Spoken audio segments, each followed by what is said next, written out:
नमस्कार, सुप्रभात, आपका दिन मंगलमय हो, शुभ हो।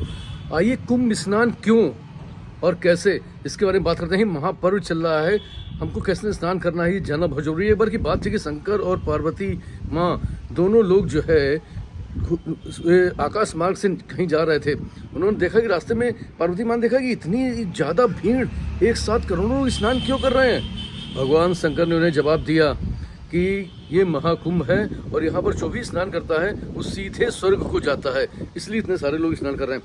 माता पार्वती की जिज्ञासा और शंका दोनों बढ़ गए। उन्होंने कहा कि अगर इतने सारे लोग स्वर्ग में आ जाएंगे तो ये कैसे संभव है। तो भगवान ने कहा कि वो तो कार्यों पर आधारित है कि कौन स्नान कैसे करता है, कि नहीं ये कैसे पता चलेगा कौन स्नान कैसे करता। उनका देखिए, तन को धोना एक अलग चीज़ है और मन को धोना एक अलग चीज़ है। जो मन को धो करके आएगा वही स्वर्ग पहुँचता है। तो माता पार्वती ने ये कैसे हो सकता है, इसको जरा विस्तार में बताइए।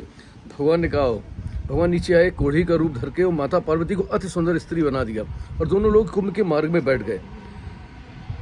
लोग निकलते थे, उससे कोई हालचाल पूछता था, उनकी तरफ आकर्षित होता था। कोई पूछता हुआ बताती थी कि ये मेरे पति हैं, कुंभ स्नान की इनकी इच्छा थी, इसलिए इनको यहाँ पर लेके आई हूँ, लेकिन थक गई हूँ इसलिए थोड़ी देर विश्राम कर रही हूँ।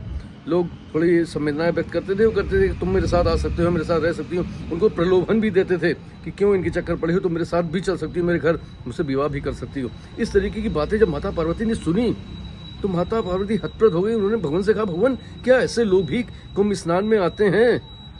तो भगवान मुस्कुराते हुए बोले, चलो देखते हैं। धीरे धीरे समय गुजरता गया। शाम तक एक व्यक्ति ऐसा आया जिसने उनको देख करके कहा कि आप देवी यहाँ कैसे, ये इस हालत में। तो उन्होंने वही रटा रटाया जवाब कि हमको स्नान करने की मेरी पति की इच्छा थी, ये चल नहीं सकते थे, इनको लाद करके मैं किसी जगह यहाँ पर लाई हूँ कुंभ स्नान के लिए। वो देख करके बहुत द्रवित हो गया। उसने कहा, माता आप मेरे साथ चलो। और उसको जो भगवान शिव के रूप में जो कोढ़ी इंसान था उनको अपने कंधे पर उठाया और ले करके कुंभ स्नान कराया। वो अपने साथ जो सतुए बांध कर लाया था उन सतुओं को भी उसने मिल बांट कर खाया, उनको भी खिलाया, खुद भी खाया। और उनको जो है बोला कि कहाँ तक आप जाना चाहते हैं वहाँ तक छोड़ दें। और उन्होंने एक सवारी उनके लिए करी और उसके साथ वो वहाँ प्रस्थान कर गए। माता पार्वती ने कहा कि क्या सिर्फ एक? भगवान ने कहा, हाँ, एक व्यक्ति ऐसा निकला, इतने सारे लोग आपने सुबह शाम तक देखे, जिसने अपने मन को धोया था, मन को निर्मल किया था, शुद्ध किया था। बस इस तरीके से ही जो अपने मन को स्वच्छ शुद्ध करके निर्मल करके वहाँ से आता है वही स्वर्ग के लिए प्रस्थान करता है। बाकी सारे लोग सिर्फ स्नान करते हैं। तो हम कुंभ स्नान कैसे कर रहे हैं इस पर हमको विचार जरूर करना चाहिए।